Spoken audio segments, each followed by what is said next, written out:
Coming up in today's podcast. Actually, you know how on social media sometimes we see quotes and we cross something out and we replace it with something and they go, "We fixed it." I think that bottom one, if we change the ending, can be a very good descriptive of what spiritual abuse is encompassing, which is it's when our wills have been smashed. That's when we are at our most controllable. And that's the descriptive of what spiritual abuse at its core is about: control. And we know from, not just cults, but, torture camps as well, which is when somebody's whole entire sense of self and their whole will, their whole entirety of their being has been beaten down, smashed, manipulated, all of those. That's when they're at their most controllable. That's when we've got you. I think as well, for me, when I look at the Bible, I see so many stories of power and control and spiritual abuse and betrayal and manipulation all through it. Like, it's actually a very unholy book of, all sorts of tales of horror. And a lot of it is around religious, the use and name of God to do all sorts of things. And I think even when you look at the life of Jesus himself, it's very clear all through the Gospels. It's a fight between, the religious leaders of the day and their power and domination and control over people and society, over, and it clearly sets up Jesus as the protagonist against these powers and forces. So these battles that we're fighting and talking about today are all through the Gospels, they're all through the New Testament. There's nothing new there. Welcome to the Get a Life podcast. Explore survivor stories. Uncover the hidden truths. Join our X-Cult conversations. You matter, and so does your story. Before we start this podcast, we would like to mention that Get a Life is presenting at the ICSA Conference, International Cultic Studies Association Conference, with Ben Woodbury in Montreal, Canada in July. We are fundraising to help cover the costs of travel, etc. You will see on our screen our GoFundMe and a QR code you can scan to take you there.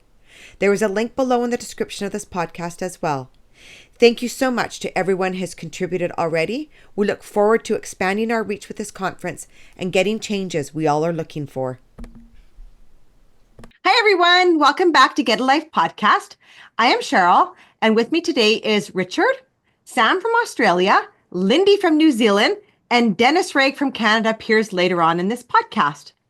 For those of you that are new to our channel, Richard, Lindy, Dennis, and myself are ex-members of the exclusive Brethren, now known as the Plymouth Brethren Christian Church. Thanks everyone for joining us today. Today we are going to be talking about a very important subject, and one that comes up often when helping those inside this cult get ready to leave.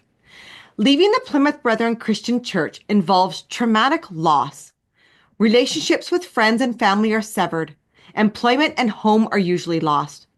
But there is another trauma that we rarely speak about, and that is the loss of a religious belief that has been indoctrinated into us over generations. As the realization that the Plymouth Brethren Christian Church is a fraudulent religion run by corrupt men, our entire universe has stood on its head. We realize that we are not, in fact, God's chosen people or guaranteed a special place in heaven, but rather the victims of a most obscure cult that has long since left the rails and is far removed from any semblance of being a mainstream Christian church. Our podcast today is a conversation about the spiritual abuse that is intrinsic to the PBCC and how to navigate the frightening and confusing task of rebuilding your spiritual confidence in the real world that you now find yourself living in. I reached out to many insiders and recent leavers and asked them questions regarding this task of rebuilding your faith after leaving a cult and what those fears are, and we are going to discuss those. Sam is a religious trauma therapist from Australia, and Lindy is the founder of Olive Leaf Network that assists people leaving high-demand religious groups. I think we have the perfect dynamic duo to dive into this topic. So let's get started.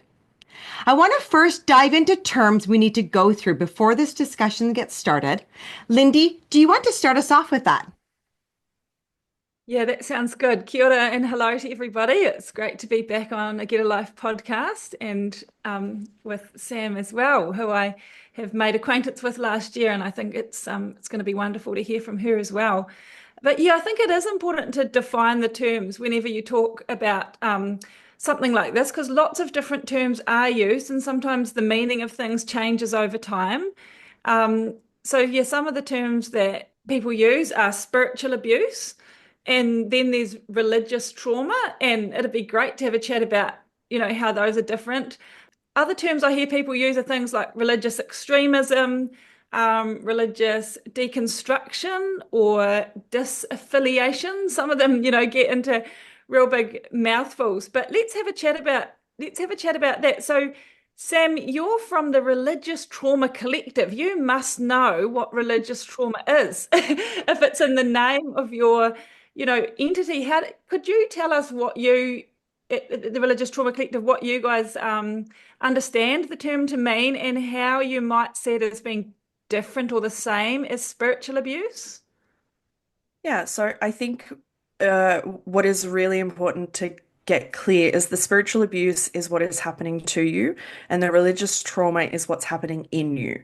That's a very simple way to make the difference between those two things. So when we talk about trauma, irrespective of what type of trauma it is, we're talking about the nervous system response, the way that it's living in your body, the internal impact of what has happened to you. So the spiritual abuse is all of the external stuff, and the religious trauma is what's happening internally. In terms of religious trauma itself, it's any way that your internal landscape, your nervous system, your body is either emotionally, psychologically, spiritually, or physically impacted by religious harm or spiritual harm. And that can come from a person, or it can come from a doctrine, or it can come from a belief. It can come from a variety of different places. I think that's where a lot of people, particularly in the therapy space, religious trauma is still not well understood. And I think the misconception is that religious trauma is just harm perpetuated by religious people. And I think that that's a very narrow way to look at religious trauma. And I think it misses a whole gap of doctrine, beliefs, rituals, practices that can all also cause trauma. Right, yeah, that's really interesting, because that was one of my questions that I've sat with before too, around, or I know it's a debate out there, particularly in the therapist space, how is it different from, say, emotional abuse, or or the other forms of abuse? What is unique about spiritual abuse and or religious trauma? And so, yeah, if I'm hearing you right, you're saying that it's not just that it might be abuse or trauma received from religious people itself, but you're saying that it's the religion or the spirituality itself, Mm. and particular beliefs or practices or rituals associated with that religion or spirituality. It's Mm. some of those that can be actually the source of harm themselves. Yeah, Yeah, absolutely. Yeah. that's really interesting. I did come across, I bought a book that came out, I think it was only last year, called Escaping the Maze of Spiritual Abuse by Dr. Lisa Oakley in the UK. I think it came from her PhD, so it was kind of quite dense actually. It wasn't necessarily a Mm. light read, but I do recommend it to anyone who's interested. But I found her definition really helpful, and she discusses all these dynamics as well of what actually is it, why is it different. But yeah, on page 31, she says spiritual abuse is a form of emotional and psychological abuse. It is characterized by a systematic pattern of coercive and controlling behavior in a religious context. Mm. So I'll just say that again. It's characterized by a systematic pattern of coercive and controlling behavior in a religious context. I I found would have that, I would add a caveat to that because I think yeah. it can also happen in a family home, and that might not be considered a family context, religious context, but spiritual abuse can still happen in a family home. True, yeah, okay. So it's a domestic religious context Mm. if the Yeah. domestic setting is really defined by the religion. Yeah, I thought it was really interesting that she brought in that systematic pattern of Mm. coercive and controlling behavior as well, that it's like, because that's important, isn't it? It's not just like a Mm. one-off thing. It's that there's this whole environment, this whole pattern that is Mm. deeply defined by it. Yeah, and she goes on and says it might include manipulation, exploitation, enforced accountability, censorship of decision making, requirements for secrecy and silence, coercion to conform, Mm. control through the use of sacred texts or teaching, requirement of obedience to the abuser, the suggestion that the abuser has a divine position. That's Mhm. really important, isn't it? Isolation as a means of punishment and superiority and elitism. Just so much there that I Yeah. encourage any brethren listeners or former brethren to really sit with and look at with an open mind and go, are any of these things true of my experience in the brethren? And if Mm. so, have a good think about it. Mhm. Mm. Yeah, you could go and check off every single one. Personally, for myself, every single one of those with my upbringing in the exclusive brethren. Absolutely. I'm sure Richard can say the same, and I'm sure you can say the same, Lindy, you know? Hmm. So, should we quickly look at those other terms that Mhm. we briefly discussed? One is religious deconstruction. Do either of you want to speak to that? I'm happy to point out, I guess, the difference between religious trauma and religious deconstruction. So, Right. because I think the two, particularly online and in social media, they get they just get like enmeshed and intertwined Yeah. together. Yeah. And they're not the same thing. Yeah. And so, like I said, religious trauma is your nervous system's response to what has happened to you. Religious deconstruction is a very cognitive process. So I will typically say that nearly everybody who has religious trauma will deconstruct, but not everybody who is deconstructing has religious trauma.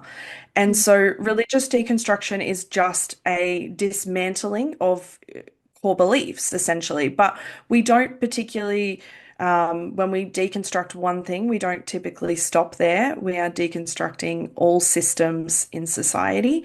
From everything that I have seen in terms of those who are deconstructing, they don't just deconstruct religion, they'll deconstruct patriarchy and race and colonization and monogamy and marriage and all of the things that come with that.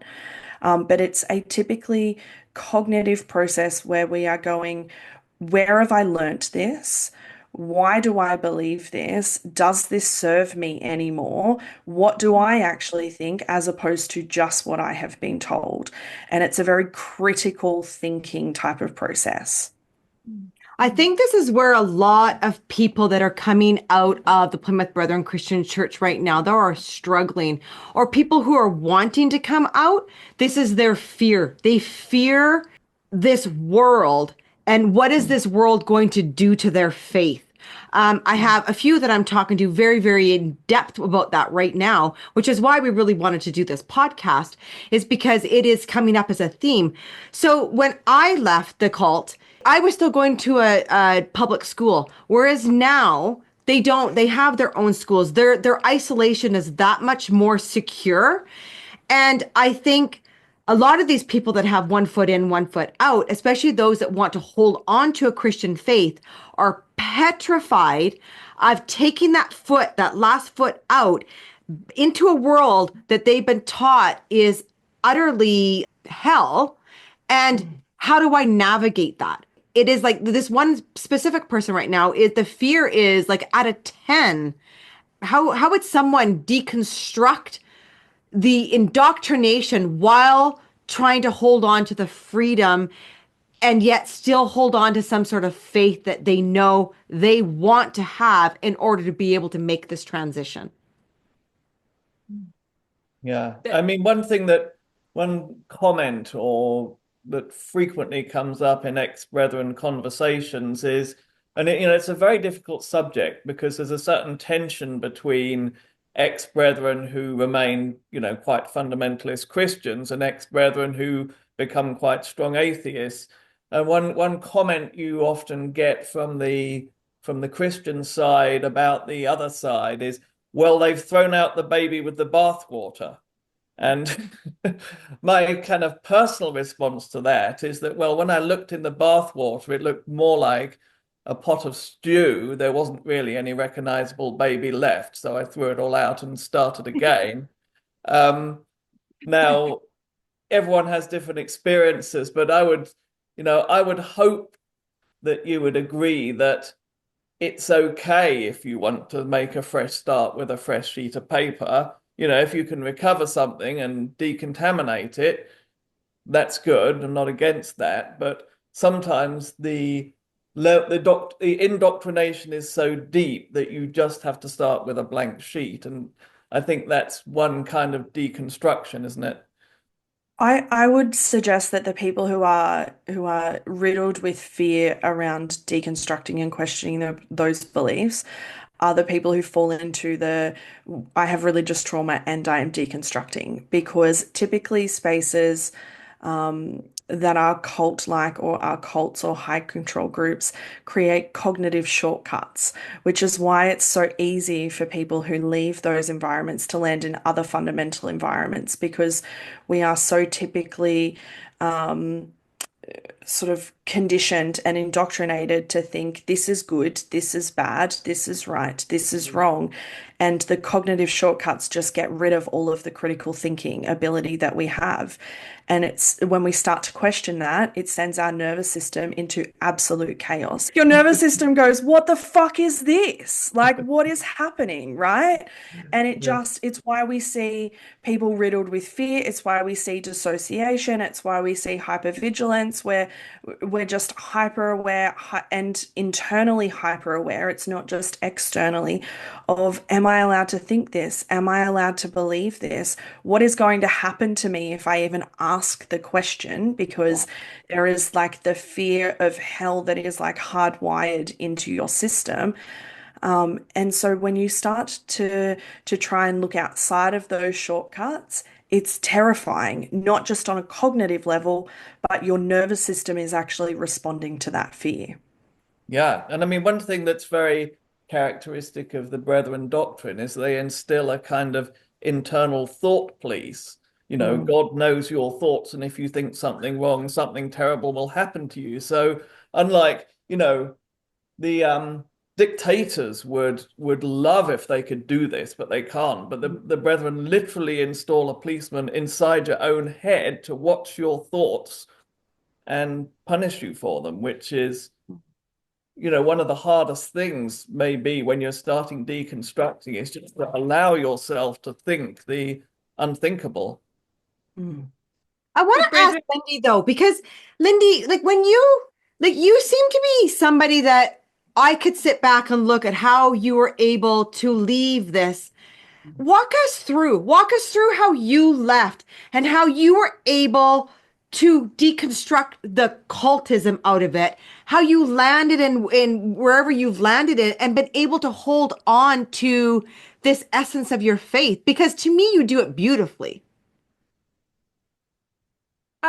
Yeah, a couple of things are running through my head. I mean, I do want to say again, it is a topic with so many layers, and we could genuinely talk about this for hours, and so it's going to be hard to kind of try and keep it succinct for our listeners today. Maybe you might have to do a follow-up session, Cheryl. But yeah, I think the Brethren are very black and white with their theology and their religion, their worldview. It's extremely black and white, and it's like in or out. And that's, brought up from the get-go with you. And I think it's really important to name that, because in my opinion, when I look around at this wide, wonderful world with its diversity of humanity and belief and social systems and everything, there is very little that actually is black and white. Instead, it's not even shades of grey, it's multicolored. And it is actually, there's incredible diversity and flexibility with things. And I guess for me, right at the get-go, when I was a teenager in the Brethren, starting to weigh up, is there really a God or not? I just thought, well, if there is a God, this God has got to reflect somehow the diversity of this incredible world we live in, with its amazing different array of ethnicities and cultures and everything, that it just doesn't make sense that this one tiny little group of mostly white people in just a handful of countries are his special chosen ones. Like, that just didn't make sense. It was like, if there is a God who created the world and everything, he must be very big and very colourful and very diverse himself. But I do remember, you asked me for a personal reflection. One thing I remember doing, I remember that overwhelm of going, oh my gosh, like, if I don't believe some of this, does that mean, do I then become black and white in reverse and go, okay, it must all be rubbish and I don't know what to believe anymore? And I remember thinking, I need some anchors. I just need one or two anchors that when I head out there, I'm going to believe in those things. They're going to be my guiding stars, just two or three things that I'm determined to believe in. And, for me, yeah, I can't remember them exactly, but it was around going, yep, I think there is a God, but it's this concept of it's a much bigger God than I know and can even grasp. And I'm open to exploring this God with curiosity and with, open hands, really. And and secondly, for me, it was around just having a sense of trust of, yep, I'm as scared as hell. And yeah, I'm carrying this deep fear and trauma in my system. I'm so frightened, but insisting on believing that there's good to be found out there and good to be found in people, unlike what the Brethren taught, that, everyone out there was out to get you. And yeah, those are things that have continued to guide me, and I've continued to be, to use a Christian word, blessed by those, because there are so many good people out here. And there's so much goodness to be found out here. And it's nothing to do with traditional religion or whether people are Christian or not, or it's just a fact of life. There's bad stuff out here and there's fucked up stuff, but there's also incredible beauty and joy. And so I think one of the first things is probably acknowledging that you've been taught to think in a black and white way, and then cognitively setting that aside and going, I refuse to keep living in that way. And to have that openness and curiosity as to what's out there, letting that curiosity lead you, not the fear define you. A second thing I'd say is, like, for me, learning about institutionalization really helped, like the battery hen thing. And I think that's a really good picture again of what's happening. Institutionalization is a word that's often used to refer to people who've been in jail or prison for a long time, or, like other forms of highly structured care, and that when they come out, they don't know how to live, they don't know how to think anymore, they don't know how to structure their day or choose what values to live by. And I find it a fascinating term for applying in these situations, because again, what we're talking about here today, I understand with the Religious Trauma Collective, you guys are dealing with people from a wide variety of spectrum of harm. There might be some people who've largely had a really good experience in religion, but then they've had a particular leader or some form of prayer that was really harmful, and so you might be just dealing with that. Whereas with the Brethren, we are talking about a very deep institutionalization form of religion that's comprehensive with all of your life. And so I think it makes sense then that when people come to step out of that or find themselves kicked out of it, it's just absolutely paralyzing and overwhelming, because you don't know how to function without the institution around you. Yeah. I agree. Like, Sam, what kind of advice would you give those people who are paralyzed with that fear as they are packing their bags and knowing that they're on that way to facing that fear? What are a couple points that we can give them to hold on to as they make this transition? I think it's tricky because in terms of like the paralyzation of fear, obviously we want to talk about targeting your body. That's what's going to be the best thing, and it's coming back to your senses, and going. Some really simple things like just having some cold water to get some cold into your system. And it's not about, in that moment, it's not actually about dealing with the fear and dealing with the actual fear itself. It's just about getting your nervous system to be able to move. And in that situation, we are utilizing all of our survival responses. You are essentially escaping an unsafe situation, and we actually want our body to use its survival response and its adrenaline response. And so I am all for grounding, but actually, we want our adrenaline in that situation, because that's actually what's going to keep us safe. Yeah. Does that make sense? Absolutely. I mean, it does to me. Yeah. That's such a great answer. Such a great answer. Yeah. I mean, one Yeah. thing that insiders tend to say, when they're thinking about getting out, one of their fears is they're afraid that if they leave the Plymouth Brethren, they will become an atheist. Mm.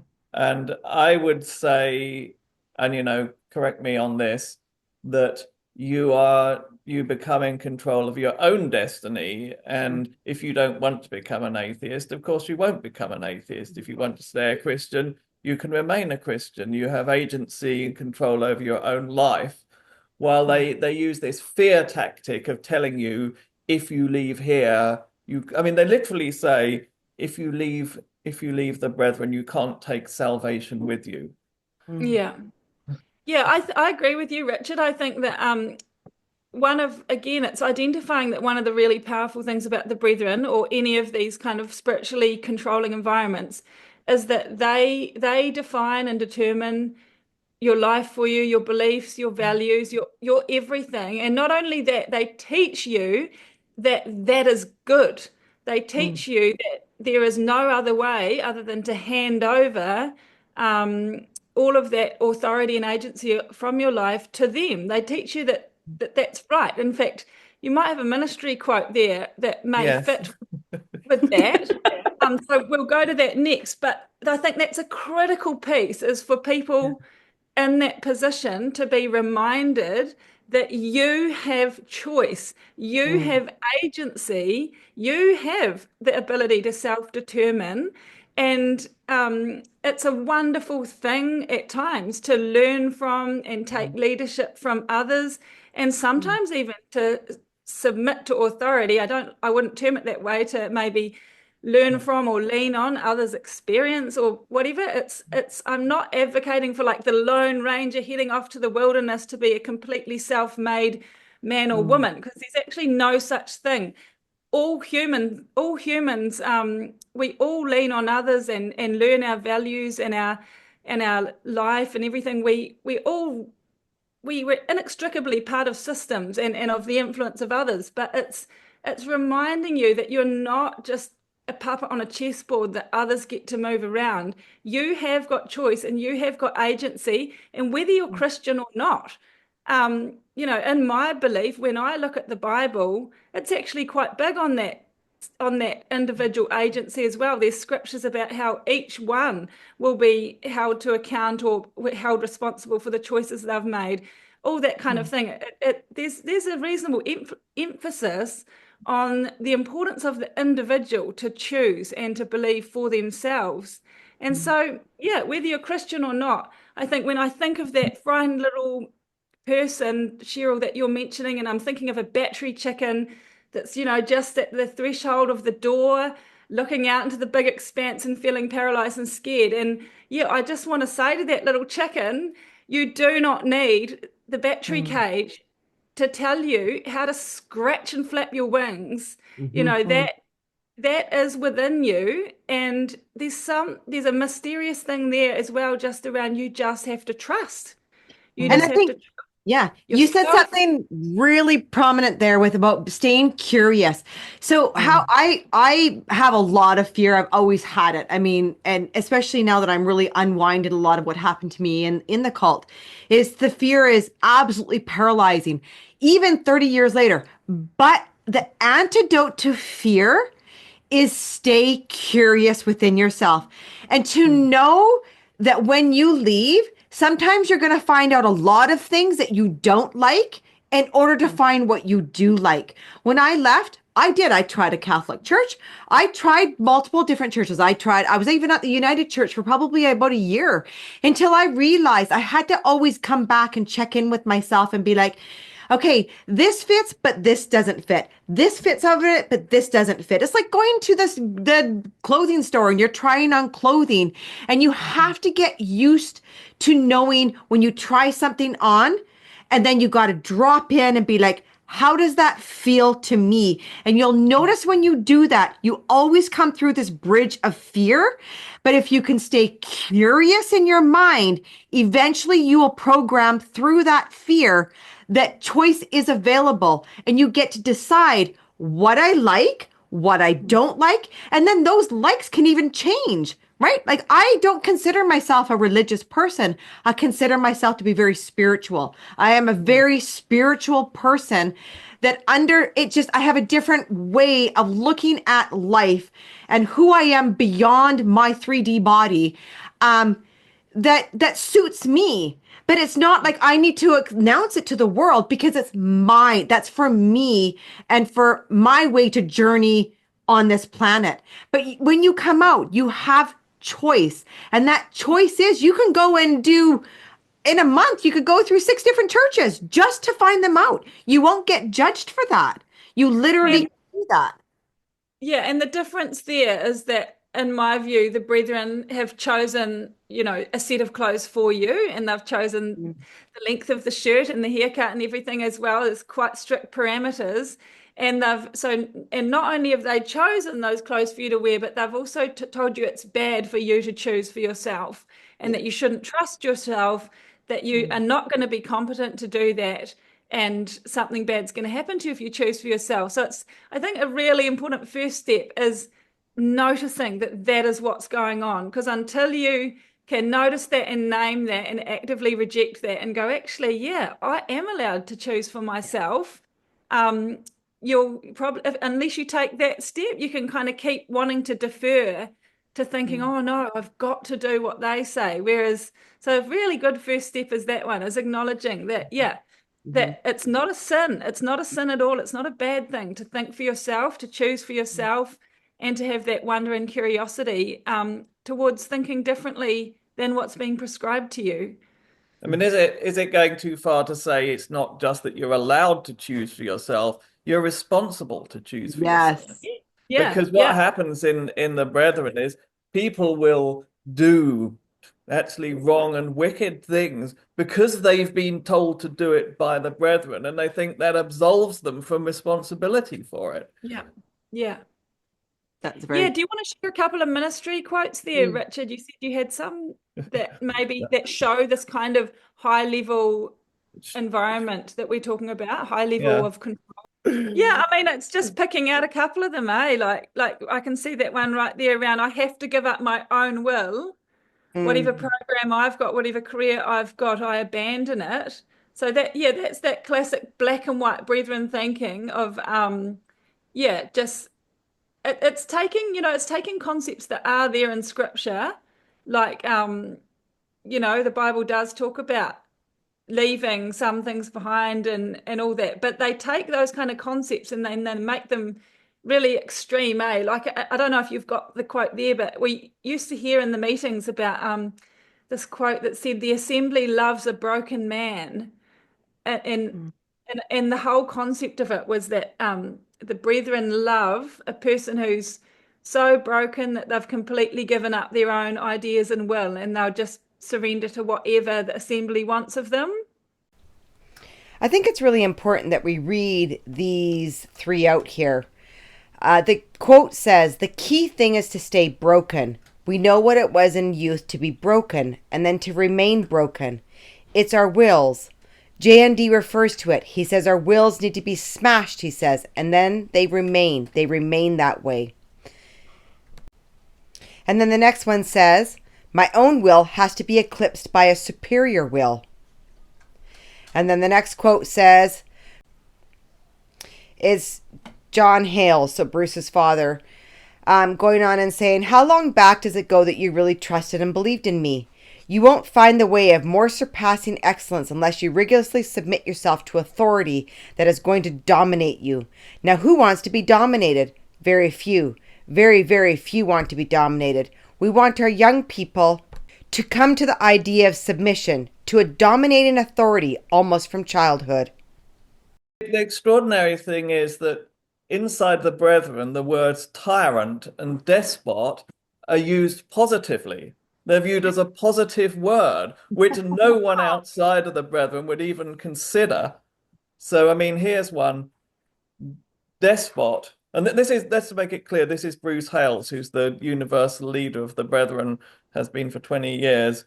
It's a despot. It's one who has absolute authority over others. Whether we like that idea, whether we like the idea of coming under a dominating, strong, authoritative influence that's pure, that can be trusted. And of course, he's talking about himself. He's not talking about God. He's emphasizing his own personal authority.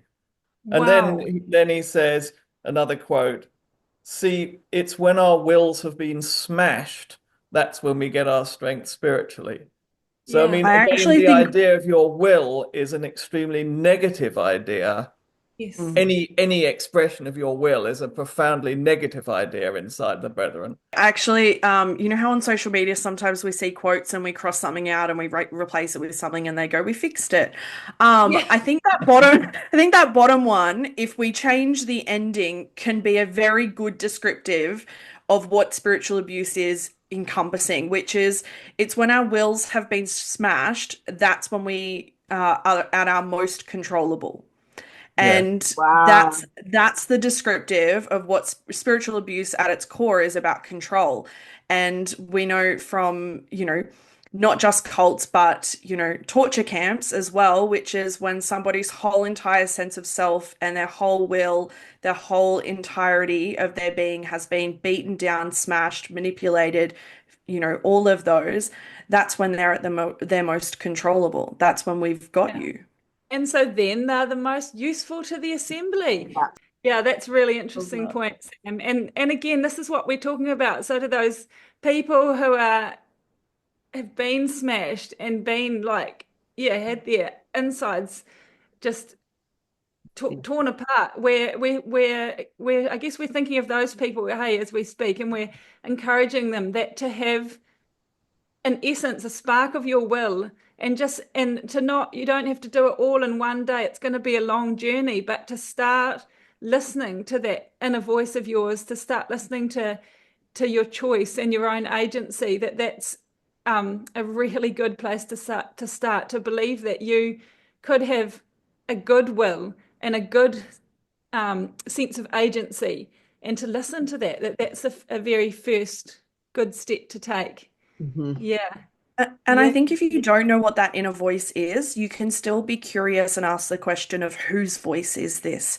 Because in systems like that, your own inner voice is not fostered. And I'm very conscious that I'm talking about nervous system, and we're talking about, how am I responding to, sitting in a different church or, belief system or something like that. And understanding your physical response and your body's responses to things, and that emotions are physical, is just like I'm speaking Swahili to you, because it's just so foreign in systems like this to even have any sense that your body is good, let alone that you can actually listen and learn from your body. And so it's okay if you are coming out of that process of leaving and it seems pretty cognitive for the moment, because you might not be able to access your inherent nervous system response, which is that's what we want to listen to, but we can't always access it straight away. and sitting with the fact that trust is a spectrum. And I think we think that we need 100% trust. And that's how we got in this mess, is that 100% trust is never good. We never want that. We want appropriate levels of trust. And sometimes that inner self-trust can come with, when I'm working with people with religious trauma or in cult recovery, I go, let's start with a decision that comes with minimal to no risk. So Yes. let's start with, what ice cream flavor am I going to Yes. choose when Oh I my go to the God. shop? Yeah. And get two or get one, and know that if you don't like it, that's the worst thing that's going to happen, is you might have spent a few dollars and you don't like hokey pokey ice cream. And I'm using that example because I also don't like hokey pokey ice cream, but it's like, it's just going with, I can make a decision and it not be an absolute disaster. And it's getting your body used to making those decisions that you previously have never been allowed to make. Yeah, that's so important, Sam. And I do remember that from my early months out as well. The people I lived with, they noticed I was having a really hard time choosing even small things because I was afraid of making the wrong decision. And so they would make me like do things like choose what to have for dinner. And it sounds crazy looking back, but I was in such a state that actually even doing that was really hard. And even last Mm. night, I had a meal with some ex-brethren, and we were preparing the food, and one of them was concerned about cutting the tomato the wrong way. And it's like, actually, yeah, these things don't matter, but it's such a good way to flex that muscle and start to grow it. And it Mhm. will come over time. Can I ask you a question then, Sam, that I keep thinking about, very much part of my own experience, and that is, how do we deal with the matter of conscience, what Christians call conscience, which is like your, well, I mean, they kind of treat it as if it's some inbuilt set of rules that is kind of implanted in your mind by God. But what I find in considering it is that these rules have actually been implanted in my mind by them, and that some of them are good and some of them are bad. And you get a terribly bad conscience about doing certain things. Like, for example, eating with someone who's not brethren. When I first left, although mentally I knew there was nothing wrong with it, you still felt bad when you sat down to eat. And then I started to think, well, if I was being raised an Orthodox Jew, I'd feel terrible about eating a pork sausage. Mm. And so just talk about the way these abusive religious systems manipulate that part of your mind that tells you what's right and wrong, and how you overcome those very deep inhibitions that remain with you, even when mentally you know that they're nonsense. Mm. I think largely we're talking about like the body's physical response to indoctrination. That's kind of what we're referring to. I think a lot of the time we think that indoctrination is just your brain, but that's not where it's staying. It's going into your system. And so in those situations, and in any situation specifically, we can cognitively know something, but it doesn't mean that our body will not still respond to the thing that we're doing. And that's the difference between the abuse that happened or the indoctrination that happened and the trauma response in your physical body. And in the same way that I give the example that somebody who has come back from war can be in the middle of a city and they hear a car backfire, but they instantly, their body thinks that they are on the battlefield. And so they can cognitively know that they're in the middle of a city, but their body is responding to the sensory overload that's happening around them. And so the easiest answer I can say is that ideally we go to therapy to do some trauma processing around the physical response. But one of the simple things that I like to try and encourage my clients in particular to say is this situation uncomfortable or unsafe? And those two situations are not the same thing. And if we say unsafe, then the next question we can go is, do I feel unsafe, or have I been told that this is unsafe?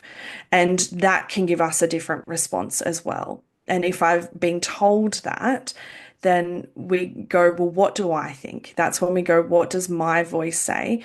And that's a very cognitive process, because again, if we don't have access to our body, because ideally after some, you know, some somatic work of getting in touch with what's happening in your body, I would refer back to that and I would go, how is your body responding to what's happening?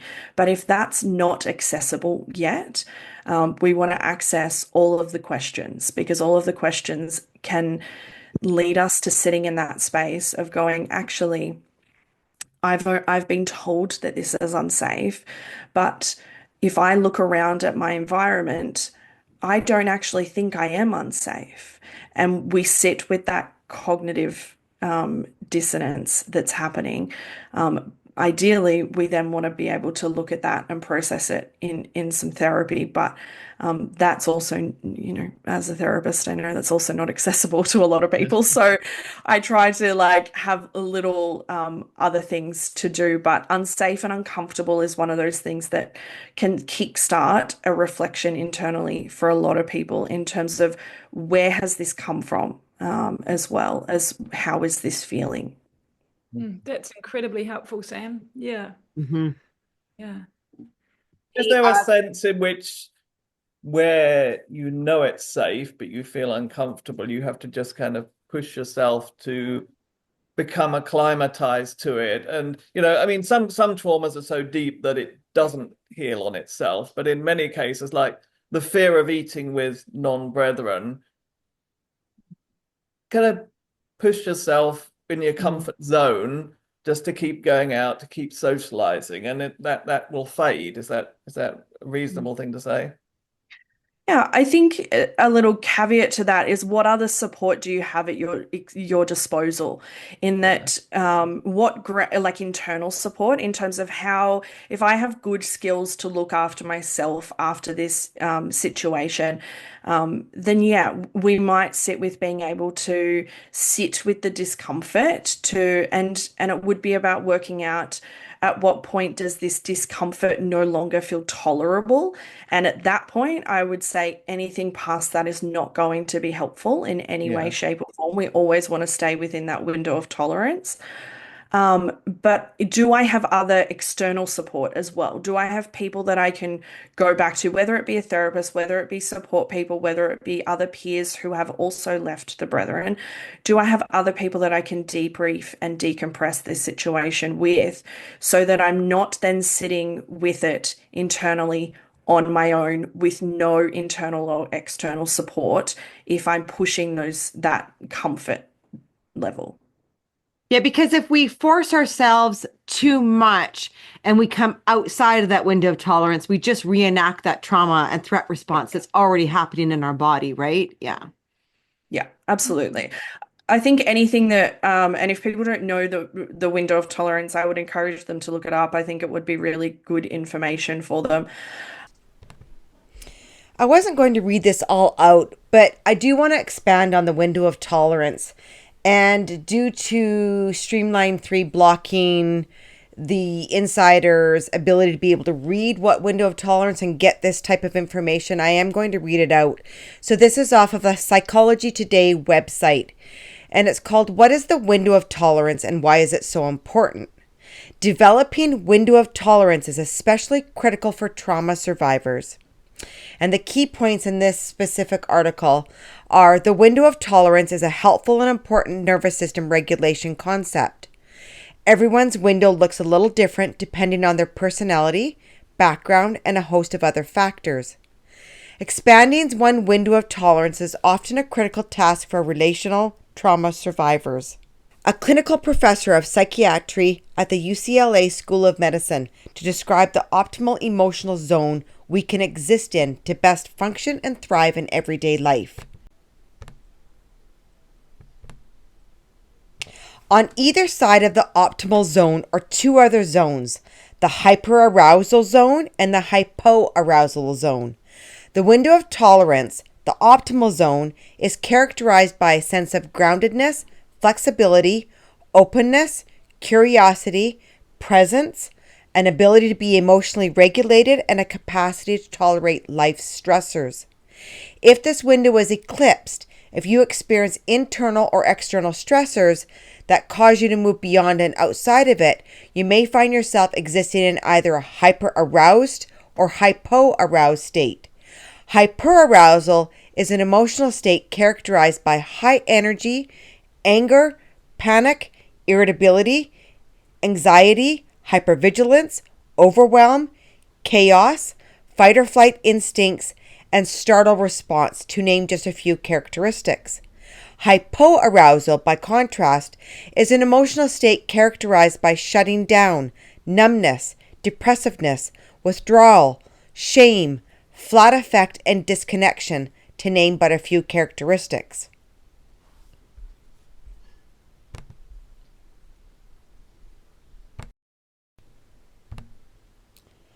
Why is the window of tolerance so important?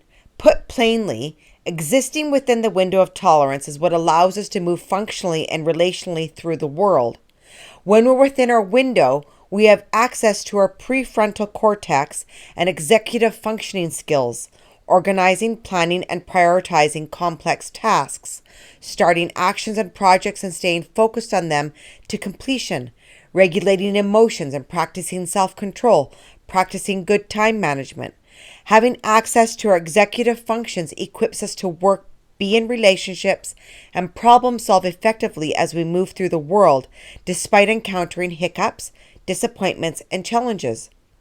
When we are outside the window of tolerance, we lose access to our prefrontal cortex and executive skills and may default to taking panicked, reckless action or no action at all. We may be prone to self-sabotaging behaviors, gravitating towards patterns and choices that erode and undermine our relationships with ourselves, others, and the world.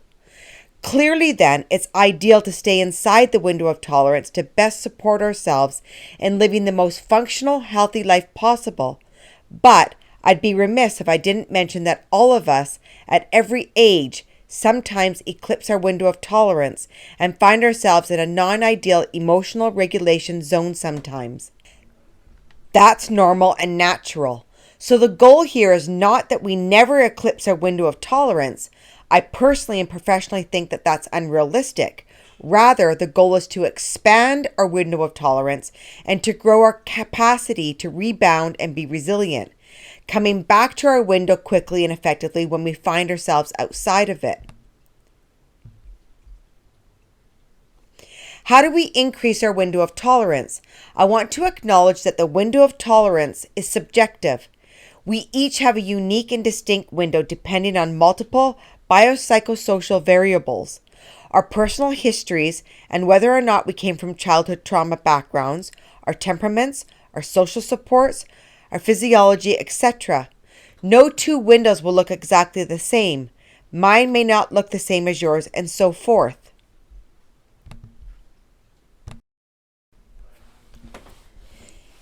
Because of this, I want to acknowledge that those who come from relational trauma histories may find that they have similar windows than peers.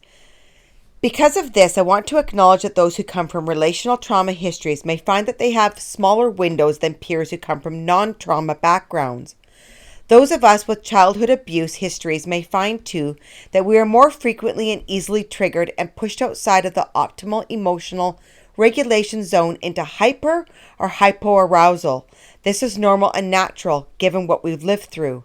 And everyone, whether or not they come from a relational trauma history or not, will need to work and expend effort to support themselves to stay inside their window of tolerance, and will need to practice resiliency when they find themselves outside it. It just may mean those with relational trauma histories may have to work harder, longer, and more deliberately at this. So again, recognizing that our windows are unique and we all need to invest effort into staying inside of it, how do we do this? In my personal and professional experience, this work is twofold. First, we provide ourselves with the foundational biopsychosocial elements that contribute to a healthy, regulated nervous system. Second, we work to cultivate and call upon a wide range of tools when we find ourselves outside of our window, which again is inevitable. The first part of the work, providing ourselves with the foundational biopsychosocial elements that contribute to a healthy, regulated nervous system, may entail providing our body with supportive self-care, getting enough sleep, getting enough exercise, eating nutritious foods, refraining from substances that erode our health, and attending to emergent medical needs. 2, providing our minds with supportive experiences. This may include adequate amounts of stimulation, adequate amounts of focus and engagement, adequate amounts of rest and spaciousness and play. 3, providing ourselves with supportive experiences of being in a connected relationship, of being connected to something bigger than ourselves. This could be spirituality, but can also be nature. 4, tending to our physical environment to set ourselves up for success, living and working in places and ways that reduce stressors instead of increasing them, designing the external environments of our lives to be as nourishing and not depleting as possible. The second part of the work is how we practice resiliency and rebound when we find ourselves in hyper or hypoarousal zones. We do this work by developing practices, habits, tools, and internalized and externalized resources that help soothe, regulate, redirect, and ground ourselves. This article was written by Anne Wright, and can be found on the psychologytoday.com website. I'll attach a link down below to the link to this article. We always want to stay within that window of tolerance, because as soon as we hit outside of that, we're instantly in some form of trauma response. And that's obviously not what we want. And there is no automatically at that point, we are in that survival mode. Our nervous system thinks we are in survival mode, and there is no learning in a survival mode. You are literally just surviving. So if we are hitting that point, if we are outside that window of tolerance, it kind of defeats the purpose of pushing that comfort line, because now we're no longer actually absorbing anything that we're doing on a helpful basis. And that window of tolerance can change day to day. So, which is another reason why it's super good to check in. I literally have something that goes off. I have a reminder on my phone every day to check in with myself, just to make sure that, because when we get busy, we come across triggers that we don't even realize we're triggered because we're in this busy state. And then something comes along, right? And then I end up in my therapist, room, and she's like, let's retrace your last week. Let's retrace this, because you would have had signs all the way through. So when you have just a reminder on your phone to come up with, like, let's just check in. How am I feeling? How am I feeling? And when you research the window of tolerance, it's like how much I give my numbers are literally, and I let my family know, like, my window of tolerance, I'm at about 20% today. So it's, anything that comes out of this is nothing to do with any of you guys around you. It has to do with what I'm dealing with. Right. So it's a really good thing. And then you give yourself permission to just be sitting at a 20% of a window of tolerance. That's okay. Everything that we go through and that we are being triggered on matches the experiences that we have all gone through. And I think that's another big tool, because we're so judged in the brethren that the judgment piece of our brain and brainwashing, if you want to call it that, and honestly, it's never left me. And I'm like 30 some years out, right? So it's really, we're so apt to immediately go in and judge ourselves for how we're feeling or how think we're performing. And it's good to be able to offer yourself some grace and compassion and ask yourself, is what I'm feeling right now matching the experience that I have gone through? And immediately your body relaxes and you're like, yes, it is. Then you can give yourself some grace and some compassion and some comfort, versus forcing us to stand back up and perform the way that we were asked to perform while being in the brethren. Yeah. I think also in these, like, enclosed communities, there is this notion, particularly in trauma, that we go back to our pre-traumatized self or our pre-trauma self. And when you are born into communities such as the Brethren, that doesn't exist. You are indoctrinated from birth. You don't have a pre-indoctrinated self. And so It is less about getting back to something and more about creating something new, knowing that parts of that are still going to be there. And we want to give them different weight than they have always had in our system. A little bit like I bring up Inside Out as much as humanly possible as a Love it. movie and as a reference. A little bit like how, it's another part of you. And do we want it driving the bus? No, not at all. We don't want it in front of the control panel at all. But is it still going to exist? Probably. We want to be able to navigate it and manage it. And there are going to be parts of that that are going to be far easier to heal and to grow from and to rewire, and some that are not. But giving yourself permission for all of that to exist within you is really necessary. Because a little quote that I typically will use is that you don't just get to exterminate the shit that we don't like about ourselves, right? It's still there. We can learn the way that we hold it differently and we can rewire it, redefine it. It's why psychoeducation is such an important part of therapy. Understand it, understand the dynamics of what you have left. But it doesn't mean that those parts of you are just going to magically poof disappear. I mean, I think one thing that makes it so difficult for many leavers from the Brethren to deal with the spiritual trauma is that they're simultaneously going through the loss of everyone they've ever known and their family and their friends and their job. And it means that there's a real danger of becoming very, very socially isolated, particularly as you've got that built-in fear of interacting with anyone who's not a member of the Brethren. So there's a danger of holing up in your bedroom and just cutting yourself off from the world. So it's really important to find, at least one person that you do feel comfortable with. And then if you've got that one person, they can, if you've got a fear of eating with other people, maybe they can go with you. And so you've got some support. Is that the kind of thing you're saying? Yeah, absolutely. I think support looks different in different scenarios, but in terms of community, it's one of the biggest things that, irrespective of the community that you have left, whether it be a stock standard, good old-fashioned church or a cult, community is the deepest ache that most people experience leaving, is the grief of that community.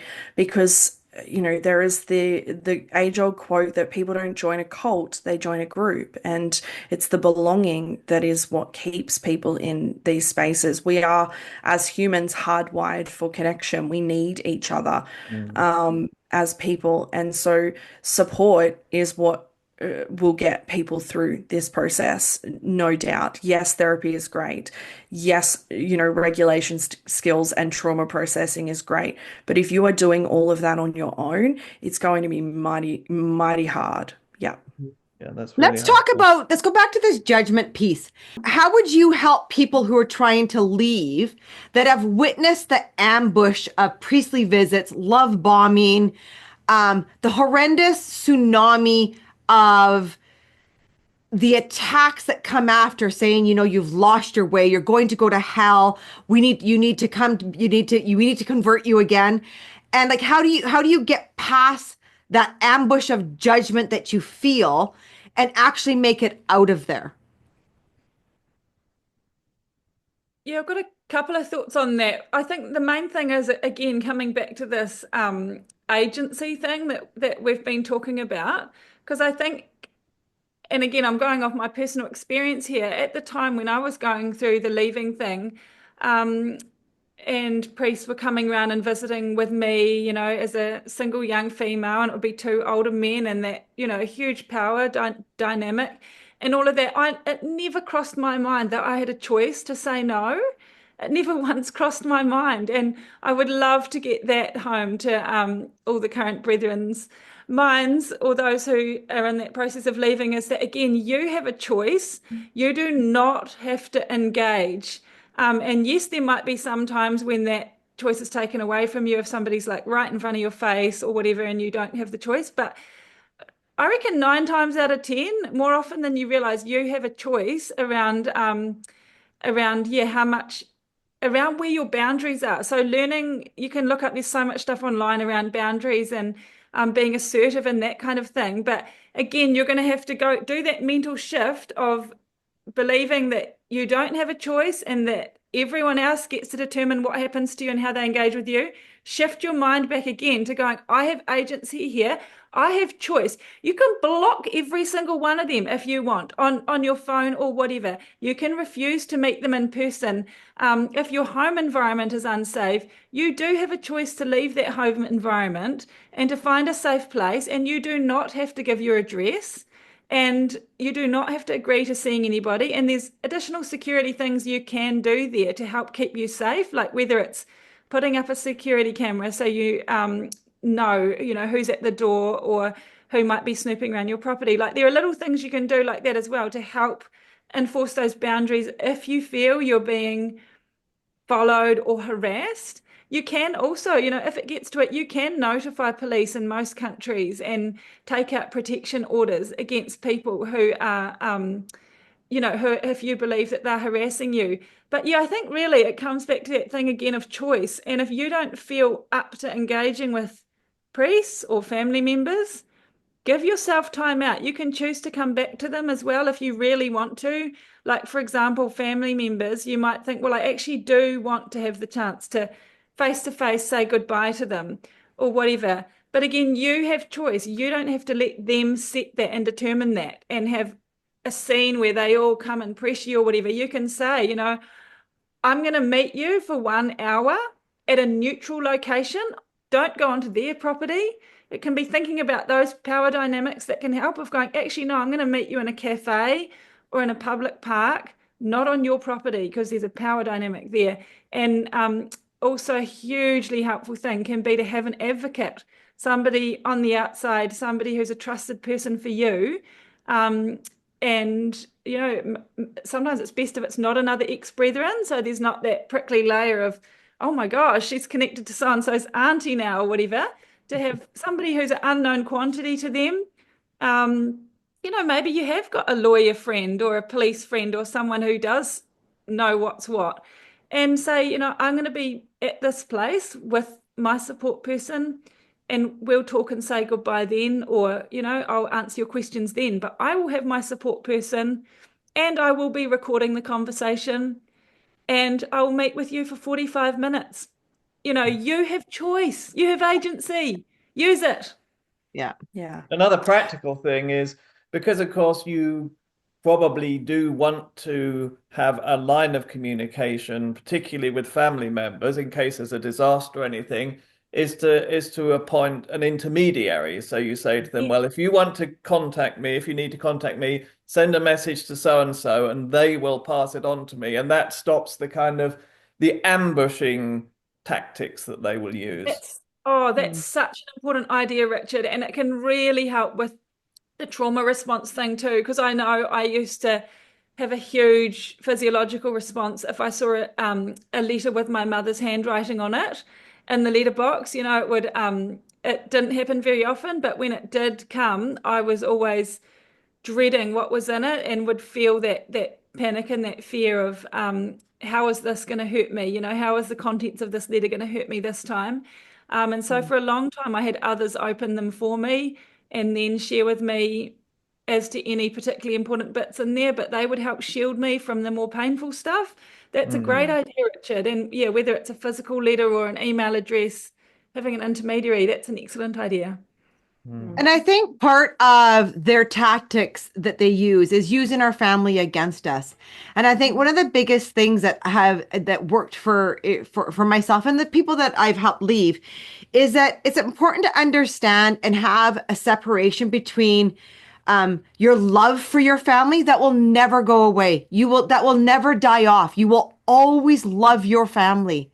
But you also have to understand that when you're having these conversations and arguments and these battles and ambushes from your family, it's not really your family. These are indoctrinated people that are following requests of what they think they need to do. It's two separate things. And that's how you can detach a little bit of your heart from the situation and realize that when they're throwing very hurtful things at you, it's not really them. This is the indoctrination speaking. It's not really the family that loves you speaking. Yeah, I think when I think about it, three things come to mind. The first, obviously, being support, in that we want to interrupt whatever narrative is coming at us, and whether that's emotional support or somebody who can literally help us sit down and go, that's not what is happening. That's not what this is. And that probably connects to the second thing that I think is psychoeducation. It is such a key part of cult recovery. And it is a key part because what it does is it names what is happening. They are not being caring and trying to get us to go back to the community. They're love bombing us. They're manipulating me. They are overpowering me. They are whatever it is that's happening. Naming it can help us separate what is happening versus what they are telling us is happening and what you've always been taught is happening. And the third thing is probably a more of a, you can do this at any point with no one around. And this is more about, I guess, connecting to yourself and that self-talk, which is something super simple, is being able to, like, just hand on heart, I am allowed to feel afraid, but I am also allowed to make a choice. Right. And so, like, the hand on heart is just about connecting to yourself and saying whatever it is that you need to hear in that moment, and saying it audibly, not internally. If we can say it audibly, we are hearing it internally, but we are also hearing it audibly, and it's accessing two different parts of us. But we need some sense of grounding in that moment. And you might not know how to do that, but you have the ability to put your hand on your heart and say, what do I need right now? And do that. And it might not feel like it in the moment, like it's doing absolutely anything. But if you are able to do it repeatedly, you will start to feel the impact. It is a very simple way to ground and get a sense of where your nervous system is at. Okay, let's dive into exploring spirituality without dogma. And spirituality as an personal experience rather than a book of rules. Can you expand on that, either Sam or Lindy? Yeah, that is, I mean, again, I want to jump to define some terms. Like, people often use the term spiritual or spirituality as being different from religion. And just kind of, generally speaking, my understanding of it is, of the difference that people tend to hold, is that usually religion is associated with more institutional forms of spiritual belief. And it's often, often more associated as well with some long-standing historical or traditional forms of religion as well, probably particularly in the countries the Brethren are in. It's obviously Christianity.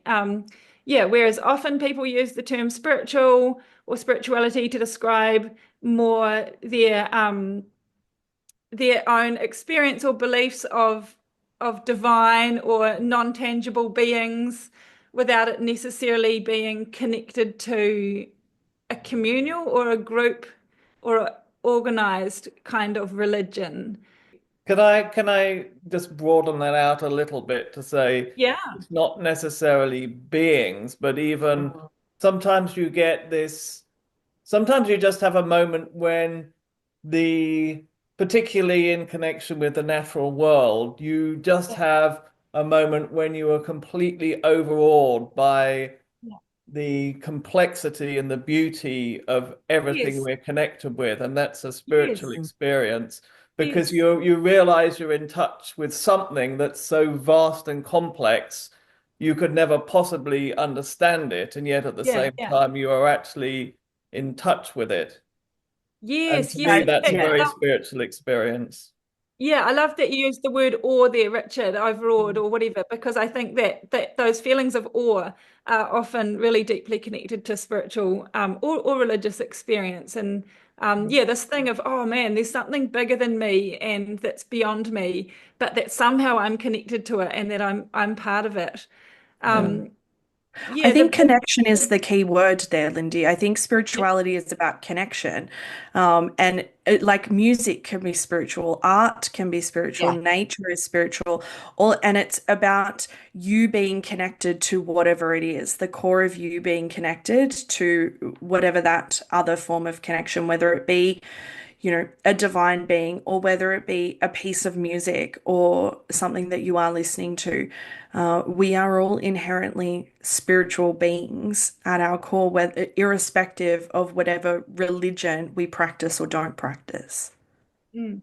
Yeah, and I think that's if we go back to the Brethren context, that's where again it gets interesting again, because again it's like they have set themselves up as an institution, as a religion. They have set themselves up to be the mediators and the controllers of their members' spirituality. And that's again where I think it's it's gone problematic. And again, I've got no problem with positive spiritual communities or positive forms of ritual or tradition there. And let's be honest, in our wide, wonderful world, there are some incredible religious institutions or groups where people genuinely have good, positive experiences that are healing and fulfilling. And so I think, yeah, I mean, I've connected a little bit with something like Recovering from Religion, which is a resource that you might want to put in the notes here, guys. But they have got some really good stuff. But their founder, from what I've heard from his talks, he is a bit more towards the way of actually, all religion should be abolished. It's all harmful. Whereas my personal opinion is that actually, I know from myself as well as people around me and engaging with different things all around the world, it can be really positive and wonderful. And so I, for one, am trying to navigate that walk of finding out, okay, what is it that's harmful?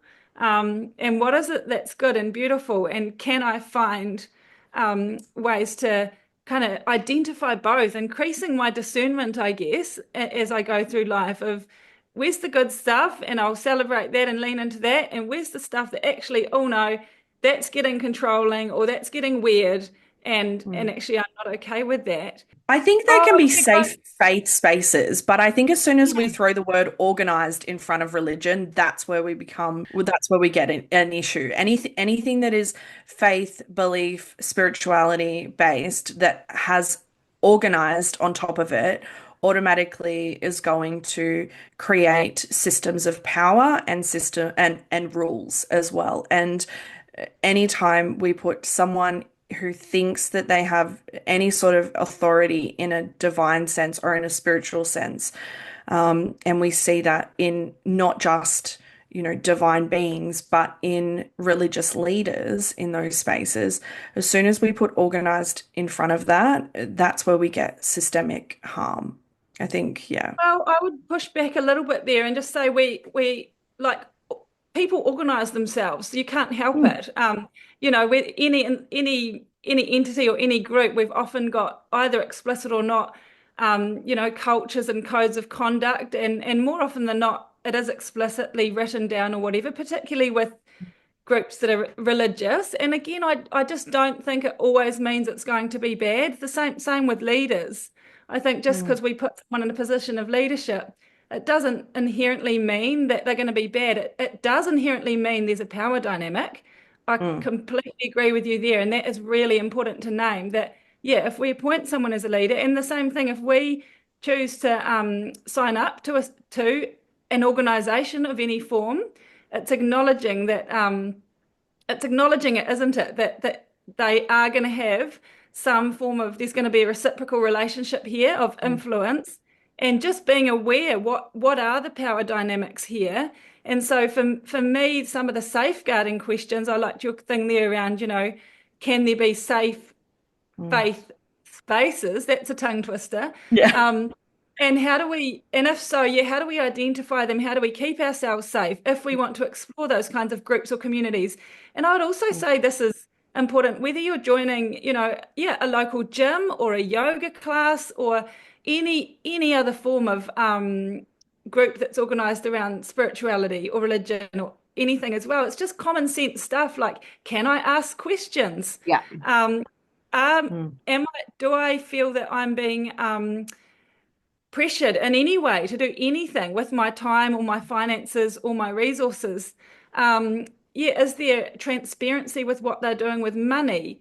What happens if you try to leave is an interesting question. Mm-hmm. Such an interesting question. Yeah. What happens if you try to leave and then just putting it into Google and going, I do this all the time with groups, just going, Yeah.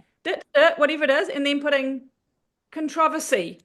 Just Yeah. to see if something comes up, some obscure news article or something where, oh, boom, yep. Because often what comes up, if you just put in a group name, often it will be their website and their social media and their glorious, lovely fronts. Whereas if you put in something like controversy as well, then often you'll get the underbelly articles that show you the underside of it. And you can, like I said, you can do this for gyms or a yoga class or anything. It's best to be diligent and be careful with whatever group you're joining. And yeah, if there's some former members, talk to them. If you can find former members, check in with them, see why they left. Yeah, so there's things you can do to definitely to make yourself more safe. But jumping back to the spirituality and religion thing, religious groups, yes, there can be terrible harm in them, but there can be wonderful good. And why, in my opinion, why people join them is again, like any group, because of the good that they find there. There are some organized religious groups that do foster a healthy spirituality and a healthy sense of belonging. And there are many ex-brethren who have found such communities. They might be able to provide you with some tips and pointers as well. If I was leaving all over again, and it's sort of what I did, I guess, 15 or so years ago. But I found it so helpful to talk to a diversity of leavers, talk to some of the fundy Christian ones, talk to some of the more mainstream ones, talk to the atheists, talk to the one who went and explored Wiccan spirituality and New Age. Like, talk to them all, open your mind, And just be curious, remain curious. Yeah, curiosity. Yeah. Yeah, stay curious. Use it as part of your discernment around, is this me? Is this what I believe to be true? Yeah. I think as well for people who do want to remain Christian, but are also feeling really confused or hurt by the fact that the Bible or God has been used to hurt them so much. There's so many resources out there as well that can help you in that journey. I know for one, ICSA, International Cultic Studies Association, if you go to their website, they've got like a whole nother branch or a whole nother website. It's a whole branch of ICSA called SAR, which is Spiritual Abuse Resources. And there's loads of resources there. I think as well, for me, when I look at the Bible, I see so many stories of power and control and spiritual abuse and betrayal and manipulation all through it. Like, it's actually a very unholy book of, all sorts of tales of horror. And a lot of it is around religious, the use and name of God to do all sorts of things. And I think even when you look at the life of Jesus himself, it's very clear all through the Gospels. It's a fight between the religious leaders of the day and their power and domination and control over people and society, over and it clearly sets up Jesus as the protagonist against these powers and forces. So these battles that we're fighting and talking about today are all through the Gospels, they're all through the New Testament. There's nothing new there. Same with Paul going around killing people because he didn't like what they were believing, or in Rome, on a slightly lesser level, in Romans 14, the believers, they were both believers, having battles over whether you could eat meat or not, whether it was unclean. And they were obviously having huge wars over it. And then Paul, the apostle's trying to tell them all to just chill out. And actually, it's okay to be a believer and eat meat, and it's okay to be a believer and not eat meat, but just stop attacking each other over it. Yes. And I love that as well, because it reminds me again, the Brethren mindset was so black and white with this is one way to believe, there's one way to follow God. There's one way that you have to dress and live your life and interpret scripture. Whereas even in scripture itself, they're interpreting things differently and following God with different emphases. And that's okay. So to those who want to find a Christian faith, again, stop looking for the black and white answer. Stop looking for the one right church that you're going to join that's got everything perfect. Stop trying to sew your theology into a neat little box and tie it up with string, because you can't do that with God. You can't do that with this glorious, messy humanity that we find ourselves part of. And instead, just know that you can follow God still out here without everything all sewed up. And there's just a huge diversity of what it means to be a Christian and what it means to know, to be a spiritual being. And that's okay. I think people who, when they're facing up to leaving the Brethren, or when they realize that the Brethren system is, corrupt, it's like they've been standing on this rocky island in the ocean and they don't know how to swim, and suddenly they find the island sinking and they think they're just going to sink to the bottom of the ocean. And I would say, no, you're going to learn to swim. It's fine to swim. It's fine to rock with the waves and things change all the time. Just learn to swim.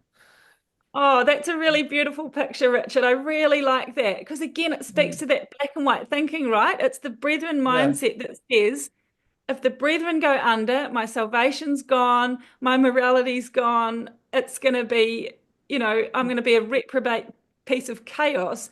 But actually, oh my gosh, that's a lie. That comes from that black and white indoctrination. It is simply not true. You can learn to swim, and you will learn to swim, and you're going to be okay.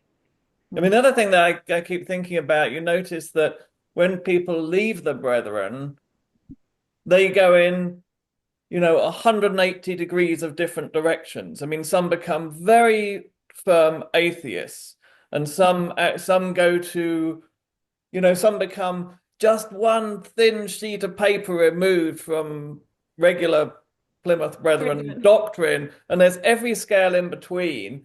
And I kind of think of it, I was trying to sort of think of an analogy for this, and I was thinking, well, if you buy a packet of mixed seeds, all the seeds look the same. You tip them into your hand, they're all small and brown and wrinkly, and then you put them into the ground and water them, and then one comes up and it's a Brussels sprout, and one's an oak tree, and one's a bunch of roses.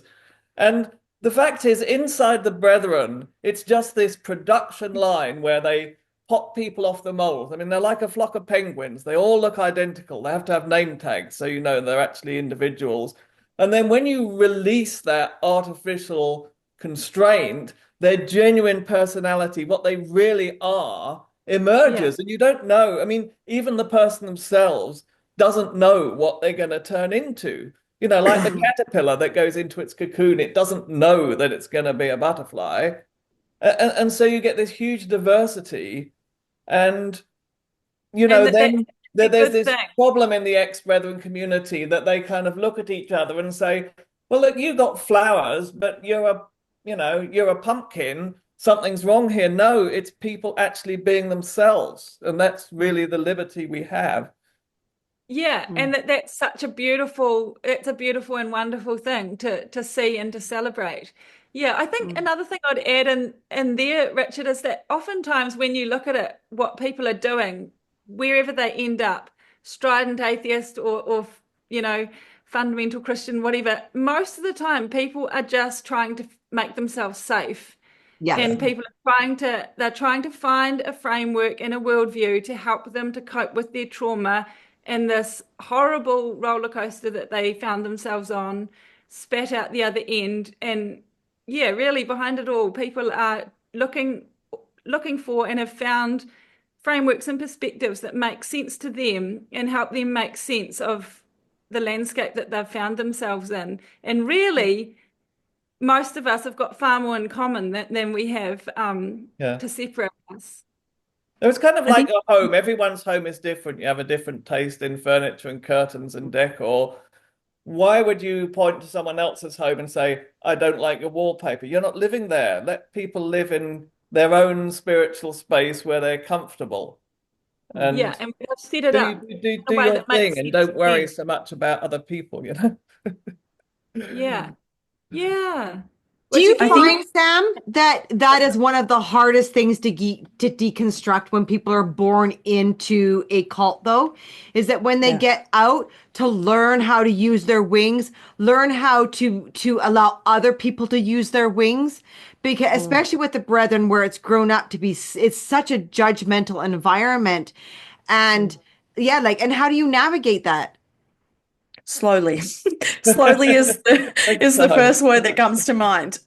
Because it is, you've like every version that you start to become, you've never been that version before, right? So learning is the key word here. And to sort of go back to that learning to swim analogy, you've also never been taught to swim in this scenario. Yeah. So now it's no wonder you feel like you're drowning. You've never been taught to swim, and now you are having to learn to swim.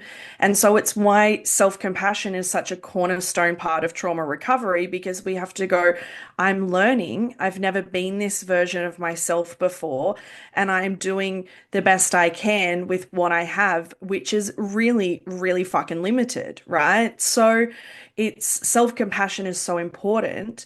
Um, but it goes back to, in terms of like the whole concept of like, um, who am I? What do I like? What is spirituality to me? What do I want to believe? What values do I have? All of that is coming back to the word that, keeps coming up in this episode, which is choice, right? Conformity, which, the Brethren is based upon, is rooted in compliance, and authenticity, which is what everybody is trying to aim for, is rooted in choice. It's coming back to curiosity, and choice will lead you to authenticity. And would you say that people who are born into a system like that, and after leaving, that there's many layers of this healing, many layers of learning how to swim, could be like 40 years later, still learning something, still like 30 some years later, and I'll try something new for the first time. And I feel like I don't deserve to be having this new experience. It still pops up for me. And I mean, I make note of it, and it goes on my list for my next therapy session.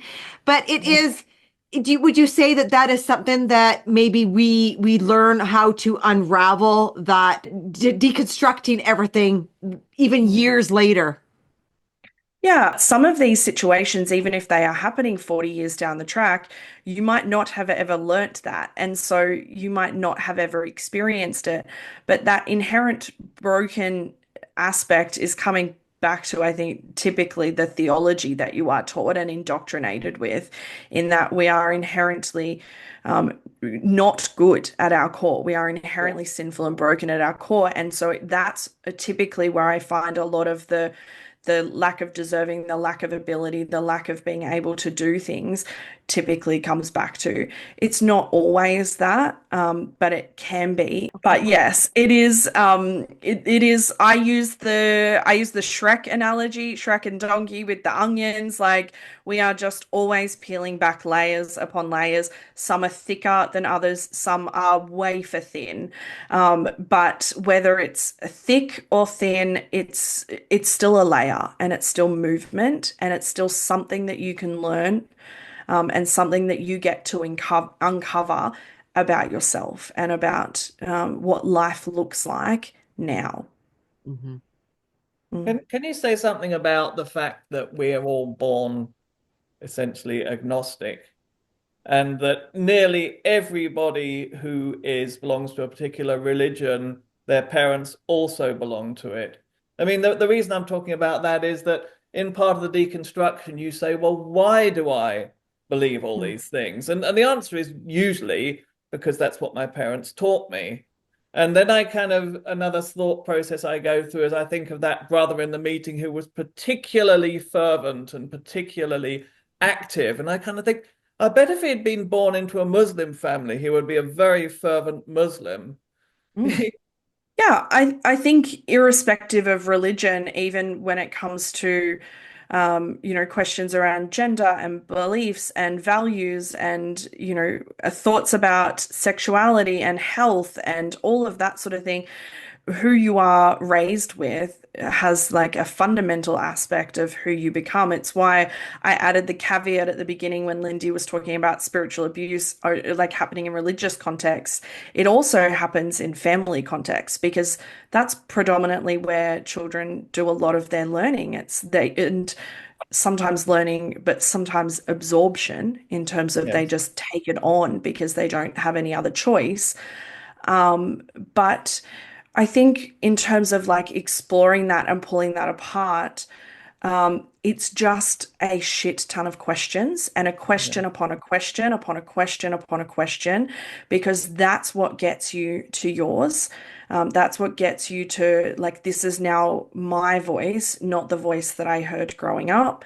And coming back to things like morals and values exist outside of religion, and outside of what you have been told, and you get to decide what those look like and what those sound like. And I mean, obviously, like if I'm working with somebody, I'm also wanting to line that up with, well, if we audibly say this statement out loud, how does your body respond to that? And working with that. But that's obviously really tricky to start with. And so it's pulling it apart, it's teasing it out, like it's just a consistent, the image that's coming to mind is just like a never-ending bag of fairy floss that we are just teasing and teasing and teasing and Yeah. teasing until we get to something that we think is ours. And Yeah. that I can mean, take when a we've really been long time. indoctrinated from childhood, there's a lot of things that we tend to think are like self-evident absolute truths, like, just like we would think about the force of gravity and so on. But you really have to challenge yourself and say, why do I believe this? And often it's not a fundamental or self-evident truth at all. It's just the way we've been raised and brainwashed. It's learning critical thinking skills, right? It really comes down to when you allow yourself to have that curiosity and to play with life after you leave and not put yourself in such a black and white box. You start developing critical thinking skills. It's what the one thing that is so squished in there is this ability to critically think. And because the critical thinking is so squashed, all of these other habits come out of it. So I challenge everybody who leaves is to, when you come out, really open your eyes, give yourself that. I mean, I have sticky notes still 30 years later all over my house. And it is like constantly putting up new ones of what I'm reprogramming still in my brain because my brain needs to still learn how to stand up for itself and think for itself.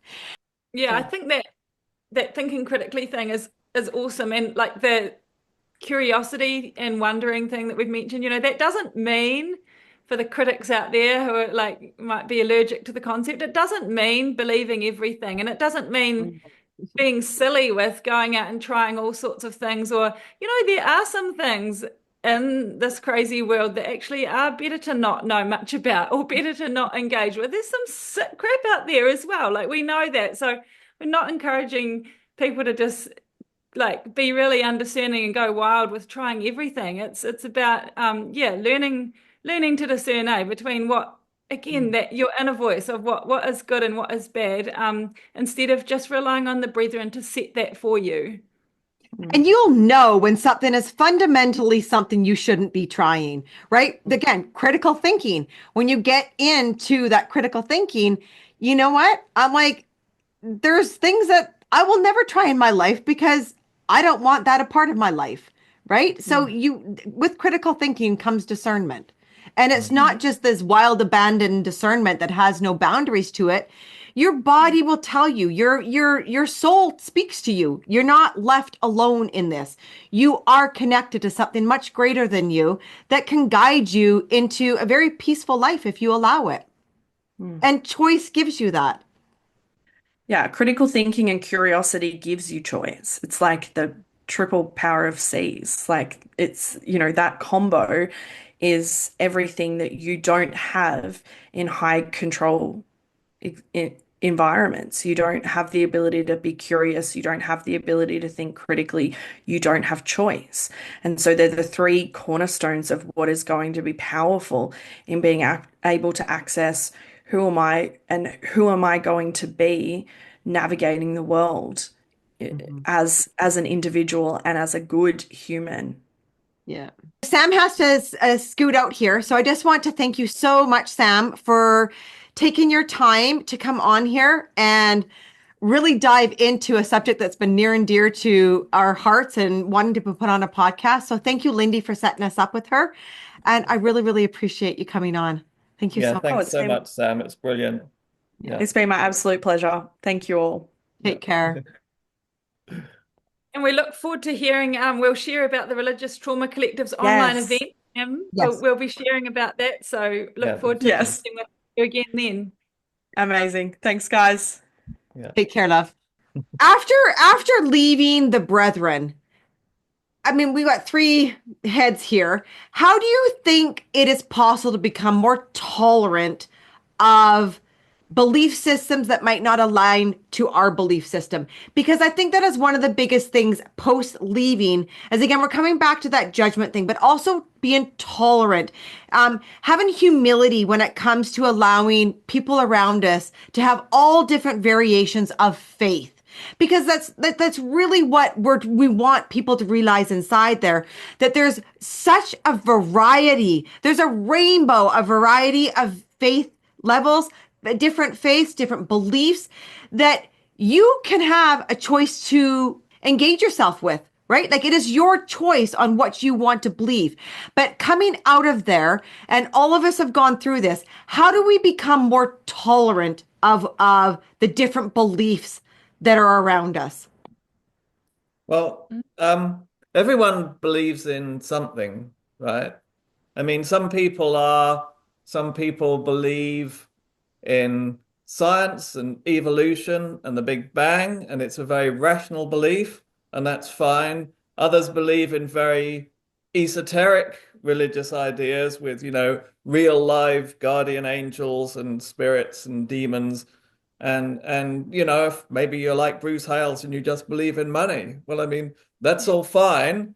Everyone believes in something.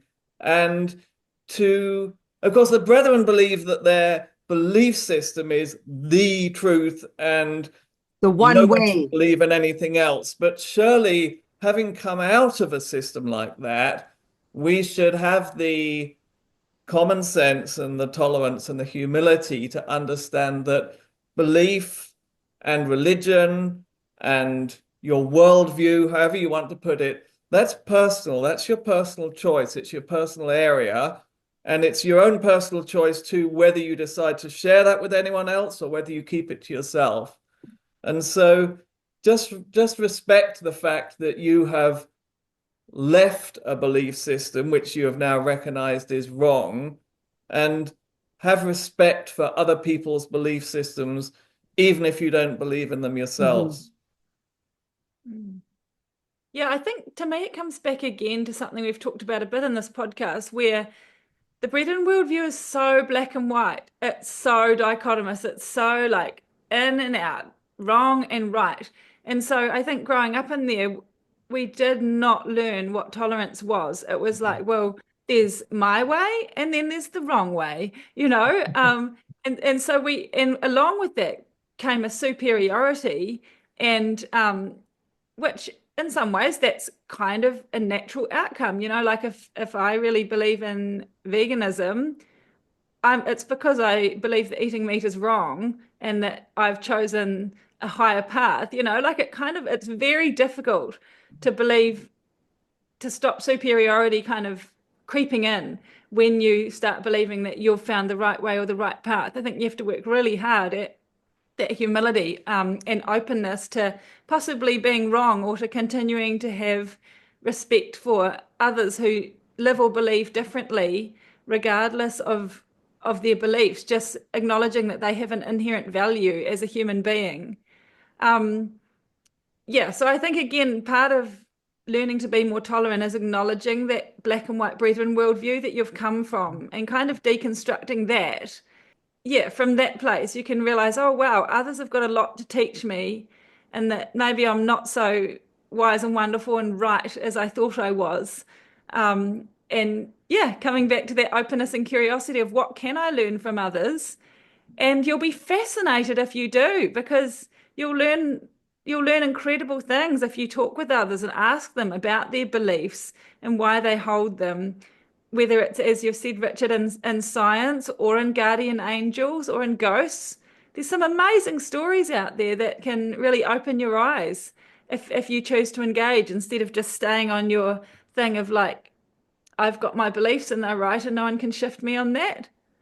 The stereotyping, and I mean, this is a problem in society at large as well. I mean, just to share a story, I worked for 2 years in Toronto in a very, very large bakery, managing quite complex machinery that was producing biscuits at a very high rate. And it involved a lot of on-the-job training and learning from people who were already there. And of course, being a food production facility in Toronto, it was almost entirely, and nearly everyone was an immigrant, and they were every color of the rainbow. I don't think I saw any green people there, but it wouldn't have surprised me to see some. But the people who were specifically training me that I was working with closely every day were Bangladeshi Muslims and very devout Muslims. And of course, being raised in the Brethren, I had a lot of prejudices about what Muslims were and, how repressed the women were and how nasty they were. And you couldn't have had nicer or more friendly people. I mean, it was an older man, and, he was in his 60s. He was very devout, and you would see him, you know, you would see him pause at his work and say his prayers at the proper time. He'd just shut his eyes, you'd see his lips moving. He wasn't actually getting on the floor kneeling, but very devout. And of course, when it was Ramadan, um, as soon as the sun set, they all rushed off to get something to eat because they'd been starving themselves all day. So I would take my turn manning the machine so they could go and grab a sandwich. Um, and the other one who worked with him was his niece, who was a young married Muslim woman who had 2 children. Her husband also worked in the factory. And she wore her hijab. She wouldn't let her hair be seen. She wore a hijab all the time. But if anyone had a stereotype about the Muslim woman being terribly repressed, this person, if there was any fun or activity or naughtiness going on, this young lady was in the middle of it with a lot of laughter. And the older man found out that I was, because, when there was a pause between production, we would sit and just look stuff up on the computer. And he saw me reading the Bible on the computer, and he came to talk to me about it. And he said, "It's very interesting. I've been reading John's Gospel." And he says, "I think the Bible is entirely equivalent to the Quran." And he was talking about the similarities there were between them. And it just blew away out of my mind all of the stereotypes you have about a certain religion or a certain class of people, because these were genuinely happy, lively people that had very fulfilling lives. And, I'm not a Muslim, but it's it's very much a feature of Brethren upbringing to have zero tolerance and a negative stereotype about every other race, religion, Or set of belief that's outside Yeah. of what we were taught. Yeah. Yeah. Yeah. I agree. Yeah, I think so much of the journey after or before leaving the Brethren, but after leaving and processing some of this spiritual abuse and religious trauma is around all that stuff, isn't it? It's of identifying the beliefs that were actually harmful and had a negative impact on you with how you relate to the rest of the world. And for you in that situation, it was realizing, wow, I have believed that Muslims or people of other ethnicities are lesser than me, or not so happy or intelligent or fulfilled, or don't, that they couldn't possibly have any good spirituality in them, and yet you were witnessing kind of all of the above, Yeah, uh, exactly. Yeah. and that was blowing your preconceived notions out of the water. I think that happens a lot, when you leave the Brethren. It's a bit of a jump, but I'm thinking about Jilly Jenkinson's Walking Free workbook that she has, which I really recommend to our listeners. It's called Walking Free from the Trauma of Coercive, Cultic, and Spiritual Abuse. And so it's got like quite a range there, and she very systematically walks through a whole lot of kind of milestones that you have to reach in the road to recovery. And she's got a really helpful term that she calls introjects. And for her, there are these beliefs that the culty group has actually put into your mind, has instilled into your mind or your psyche around, they might be beliefs about God or about yourself or about others.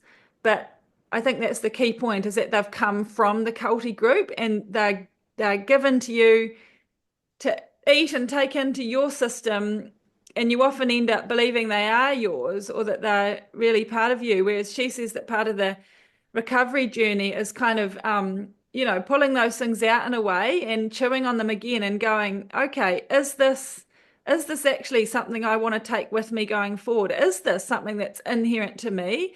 Or actually, does it completely belong to the brethren or the group, and it's got nothing at all to do with, it's not something that I want in my future?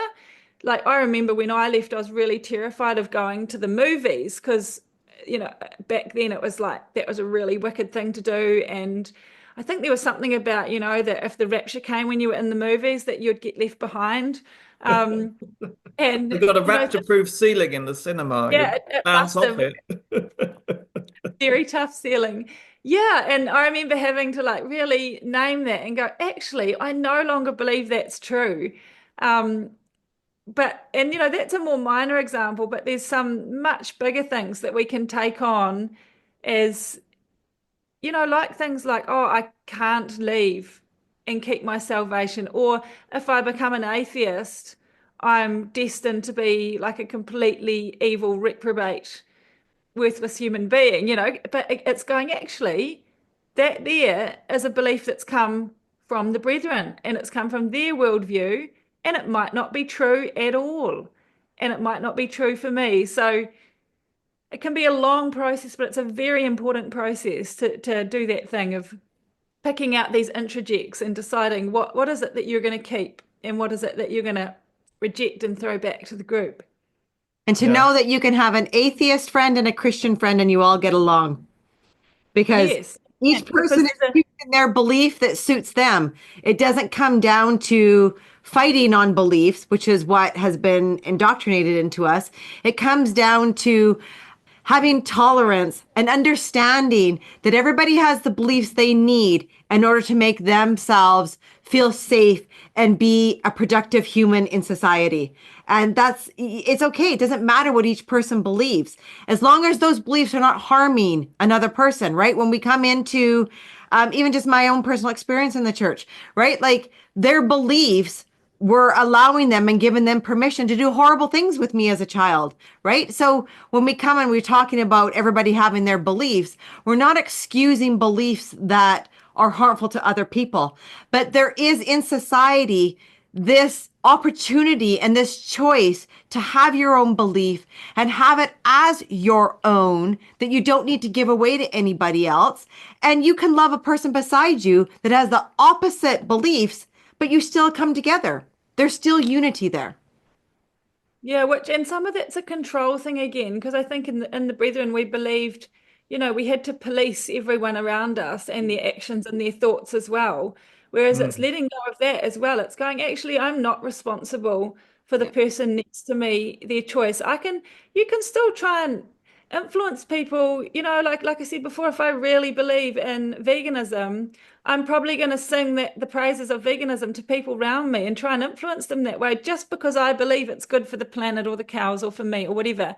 And that's okay, but it doesn't mean I'm going to like cut off or judge or ostracize people who are going, no, I really want my meat, leave me alone. It's still having a base level of respect and acceptance for others, even if they choose differently, right? Yeah.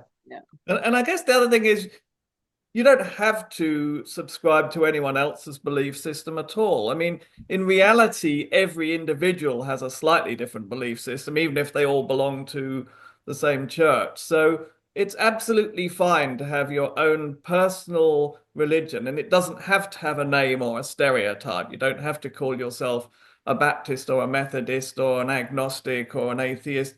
You can just be yourself, and that's your own private matter, and you can share it with other people or not exactly as you want to. And that's the freedom we all left for. This is exactly what we all left for, is to have that freedom of choice, the freedom of, being curious in a world that has a lot of different variations in it. And you get to come out here and reap the blessings of it. So it's, navigating what's yours and what was given to you to be yours, and differentiating between those two, and realizing that you can have a very full life out here that fills you beyond anything beyond your wild imagination. Yeah. Yeah, I mean, the world really is your oyster. It's like you've been raised in a small, dark cage with no windows, and you finally break through the wall, and for the first time in your life, you see the sunshine and the trees and the birds and the meadows, and you think, wow, that's an amazing world. And then as you travel on through life, you realize, well, I'm still living on an island, and there's actually a whole continent beyond the ocean. Then you find there's more continents, and then you find there's a whole universe with stars. The world and the universe is so vast and full and varied, and there's no limits on you. Once you've escaped the brethren, you can go where you like, you can explore whatever aspect of the universe you find fascinating and good and amazing. And that's the freedom we have. Do something that brings you joy every single day, whatever that is. Yeah. And that's true for your spirituality as well. That, that journey that Richard just described of the expanse and exploration and opening your mind. That is true of your spirituality too, because the Brethren's spirituality is so highly controlled and so institutionalized, and it's not the only way to experience God or spirituality. Mm-hmm. Exactly. Well said. Thank you so much, Lindy, for joining us today. We really, really appreciate every single time you come on here and share your expertise and wisdom. I know that insiders appreciate it. They have asked for you back on again. So I was so grateful that you're able to come on and bring Sam on and introduce us. Yeah. How good was Sam, eh? That was really so incredible. And we want to do a shout out. They've got an event coming up. Can you give the listeners and viewers some more information on that? Yeah, so Sam's actually one of a group of therapists, I believe they all are, in Australia, who recently started something called the Religious Trauma Collective. And I'm really excited about that. It only launched towards the end of last year, but it's an amazing registry of therapists and coaches and practitioners who have got an interest in this area of spiritual abuse or religious trauma. And they can work internationally, but they do have a particular base in Australia and New Zealand. And they're doing an online conference in a couple of months, I think.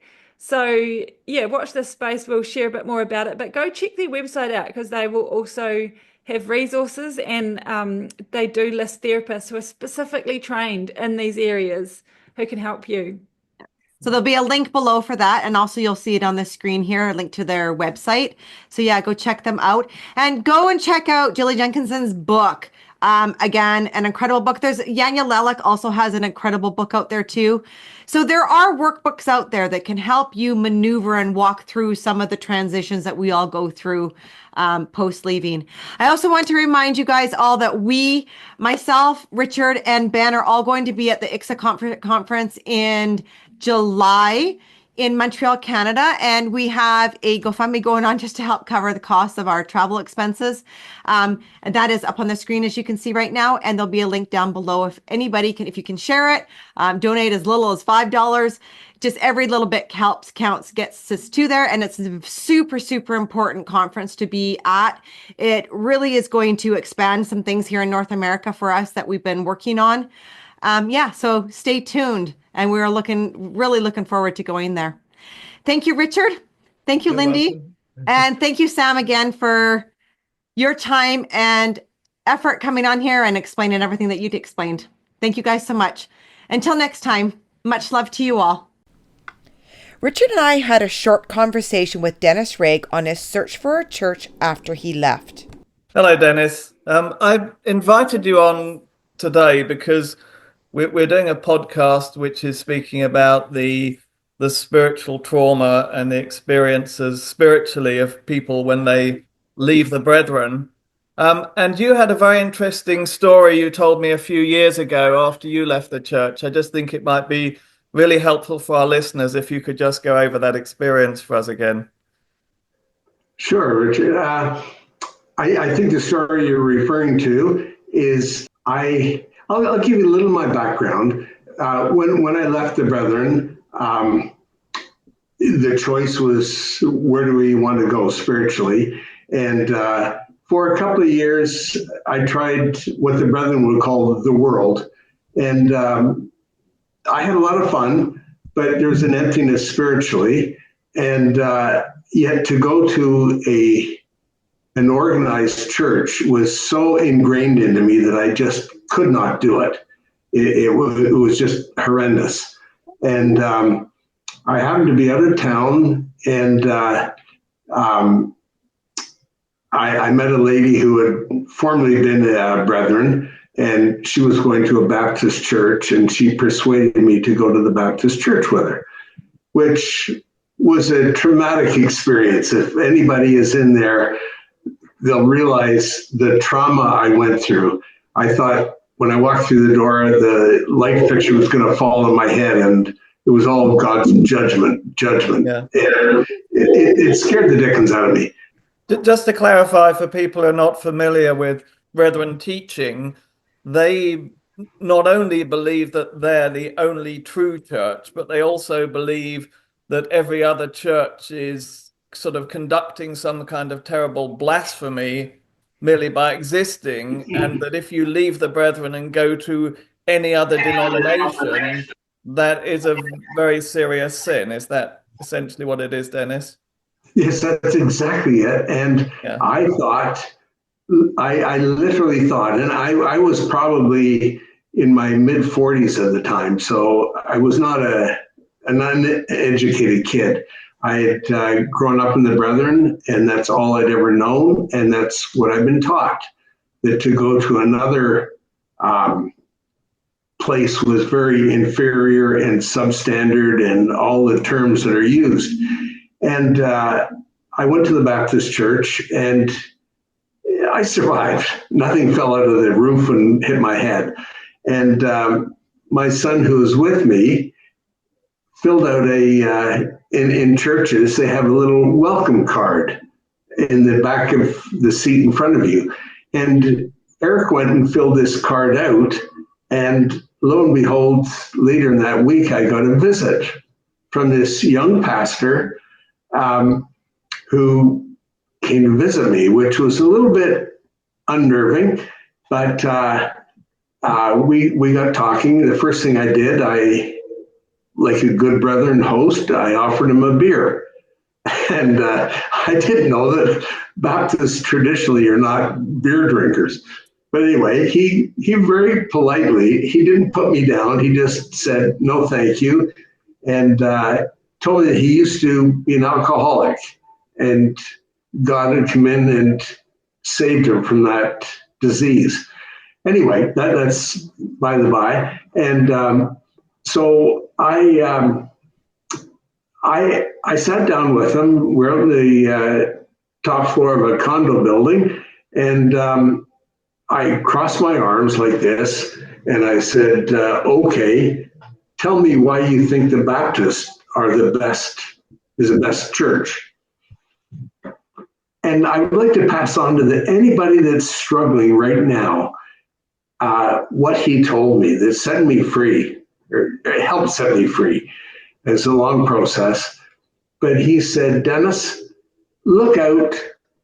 We're out in the prairies. Look out on the beauty of creation. What do you see? And I said, what are you talking about? And he said, would it be fair to say it's variety? And who created everything?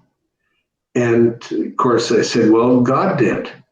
And he said, well, does that maybe teach you that God loves variety? And then he went on to say, I don't think the Baptists are the best. I think the Baptists are something that God has provided for you. And if you come to our church, we would love to welcome you. But maybe you've got more talent that can worship and serve God better. If you are musically inclined, you can go to the Salvation Army and you can blow a horn in the Salvation Army and glorify God that way. If you are more inclined to be traditional, you can go to the Anglican church, or we welcome you in the Baptist church. He didn't immediately zero in on, and you drink, for goodness sakes, you're not allowed. None of that kind of stuff. It was just the variety that God likes. And his explanation was God loves variety, and in God's love and mercy, he's provided a place for everybody. And he encouraged me to find out what gifts I had and find a church where I could use those gifts to glorify and advance God's kingdom. It was a very simple thing. And it's not that the division of Christianity is something bad. It's something that God has provided for the blessing of every person. And your gifts, Richard, are way different than mine. And Cheryl, her gifts are different than mine. But we can all be in unity together and find a place where we can serve God in a way that is good. And I can say, in my case, I found that. I now go to quite a large church, which is my preference. I serve there. I do, as much help for the community as I can. I try and use any little gifts I have. The brethren will say, well, I'm worldly. I go to the theater, or in other countries they call it off-Broadway, or I don't know, here we just call it going to a show. And once in a while we go to shows, we do worldly things, or I drive a fancy Jaguar sports car. That's worldly. Well, okay, nobody condemns me for being worldly. I've been set free from all the bondages. I'm not judged on whether I have money, I don't have money. I've experienced both while I've been out of the brethren, but I'm not judged on that. Some people may think, well, I am. I'm poorer than an awful lot of people who go to my church are way better off, and I'm better off than they are, other people. But it doesn't matter. Financial.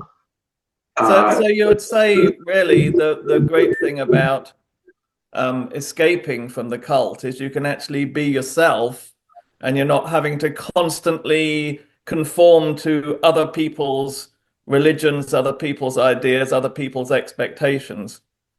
Absolutely, Richard. It's what's called freedom. Dennis, that's absolutely brilliant. Okay. Thanks so much, Dennis, for coming on and sharing that little piece of your story with everyone. And I'm sure it'll help benefit many that are trying to get out right now, and recent leavers that have gotten out. How can you support Get a Life podcast? You can donate internationally via PayPal at www.paypal.me/getalifepodcast. PayPal also has a QR code that can be scanned. Or donate to our Get a Life podcast GoFundMe.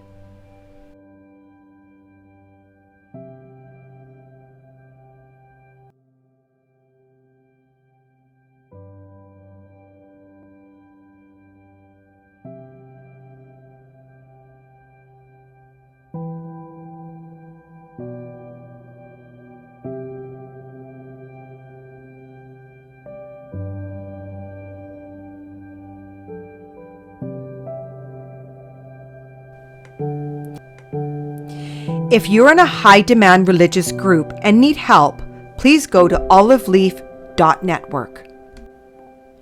To share your story or be a guest on the show, email info www.getalife@proton.me. Check out www.get-a-life.net for Get a Life merchandise, books, and ways to support or get support. Please remember to like this video, subscribe to Get a Life, and comment.